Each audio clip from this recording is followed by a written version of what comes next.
Okay, hi there. I've been sitting here staring at this camera trying to figure out how to start this video because I don't know where to start the story. But I figure I better just press play and start rambling and see if I can work the story out. I'm kind of doing this video for myself to kind of keep track of everything that's going on and to document so that I can look back on it and just see how different things become. So the reason I'm doing this is to just kind of document my journey. So I just turned 50 in December, and my whole life I've never known who my father was. I asked a lot and I got a lot of I don't knows and I don't know what to tell you. I even got two different names given to me, one when I was 18 and one when I'm 26, of, I suppose, possible fathers. Turns out neither one of them were my dad. So fast forward to Christmas of 2018, and I had asked Kelly, my husband, I asked him for an ancestry DNA kit. So he got me one, but I had asked for the 23andMe because that's what my sister Holly had done. And I wanted to make sure that she and I showed up on the same website together. But he didn't get the 23andMe. He ended up getting me the Ancestry one. Well, I kind of took my time in sending my little vial of DNA in. And I finally got it in, I think, the middle of February, maybe later in February. So it took until about, I guess it was maybe 3 weeks before I got the results back, which came back to me sometime in the beginning of March of 2018. So I'm looking and I'm seeing all the people. I know my mom was on there. Two of my aunts were on there. One of my cousins that I grew up with was on there.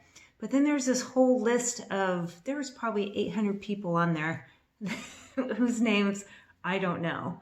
And at that time, Ancestry didn't show up with, next to the names, it didn't say, oh, this name is or on your mom's side, or this name is on your dad's side. It didn't show any of that on there.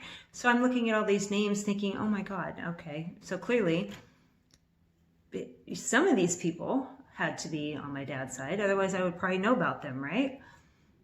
So I reached out to one gal that showed up on there as a, and they can't nail it down exactly. So it said first or second cousin on there. So I reached out to her, and that was in March, but I never got any response.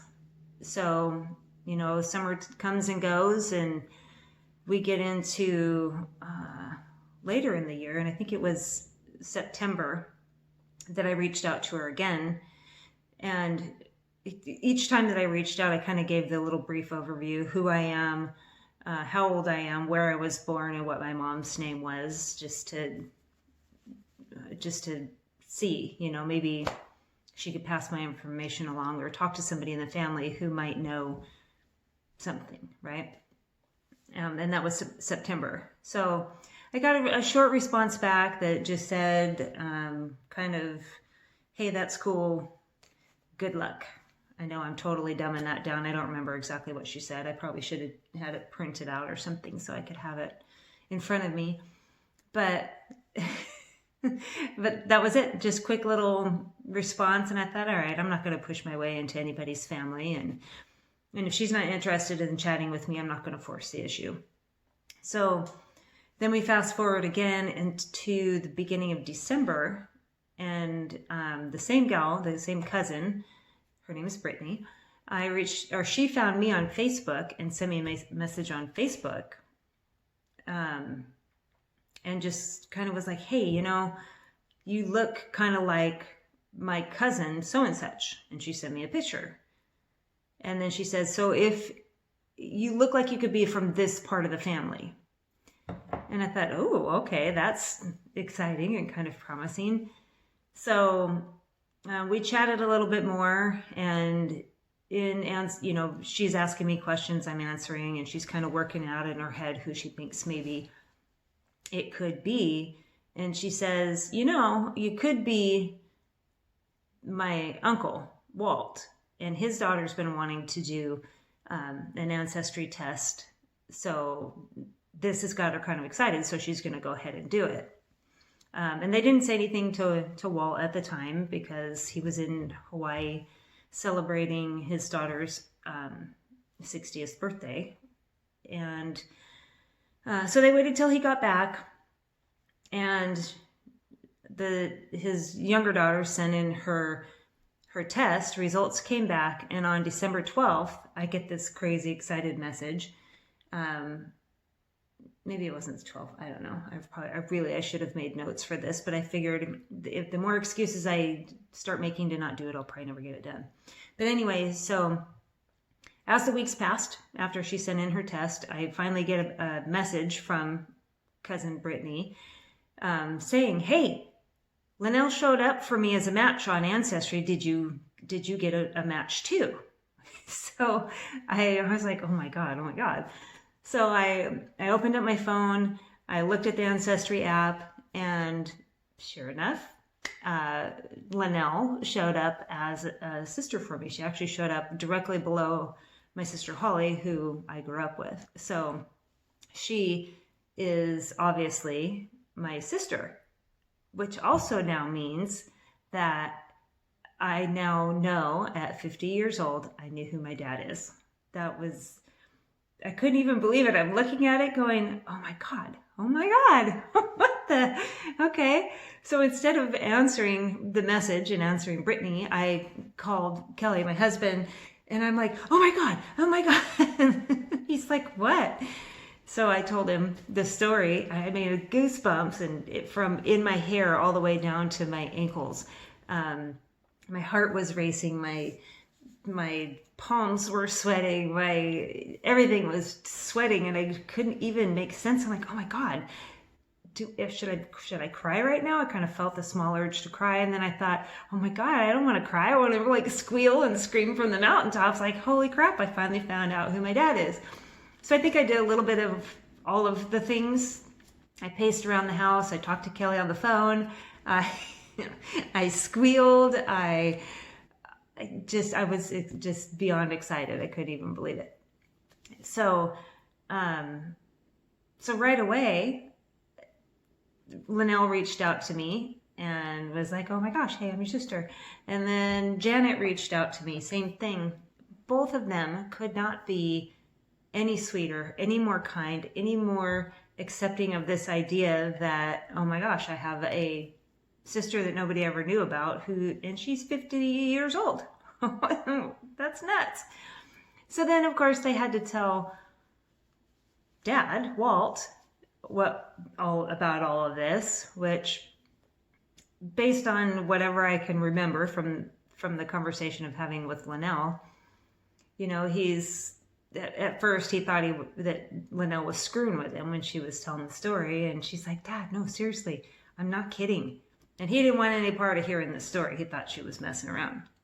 So when he finally got his head around it and was like, okay, oh my God, I have a freaking daughter and she's 50 and I've never met her before and I don't know who her mom is. So it turns out, I guess that they met, they hooked up, probably just once. I don't know. 50 years ago, who can remember everything that happens, And you can't blame anybody for that. But then he felt bad. He's like, oh my gosh, if she really is mine and I don't know her, now I just feel bad for not being there for her. But anyway, so then a couple weeks passed, or I guess, a couple weeks had passed, and then he actually called me. And he's like, I see a phone number, and I just assumed it was either one of the sisters calling because I knew it was from the same area code. So I answered the phone, and I hear, is this Heather? And I was like, yeah. And he goes, hi, this is this is Walt Johnson, and I guess I'm your dad. Like, what? Like a conversation probably most people on the planet never have to have. It had to have been so awkward for him. You know, I mean, I've had 50 years to know that I have a dad. I didn't know if he was alive. I didn't know who he was, but I always knew that there's somebody out there that was the other half of me, not just my mom. So that had to be something else for him to get his head around. He's 84 years old, and yeah, it's a girl. Anyway, he was awesome. It's kind of awkward at first. The conversation wasn't like easy sailing or anything like that, but we ended up talking for probably 40 minutes, and by the end of the conversation, it was a lot more comfortable. Conversation flowed a lot easier, and I assured him that the reason that he never knew about me was probably 100% my mom's fault, and that he's got there's no weight to bear for him on that. That's all. That's 100% my mom. But anyway, so by the end of the conversation, he was telling me that he looks forward to getting to know me, and he's just how great the whole family is and how big they are. It's huge, apparently. So I've got 2 sisters and a brother. Rick is 62, Janet is 60, and Linnell is 45. She just turned 45. So now get this. The sister that I grew up with, she and I have the same birthday. She's born in 1964. I'm born in 1969.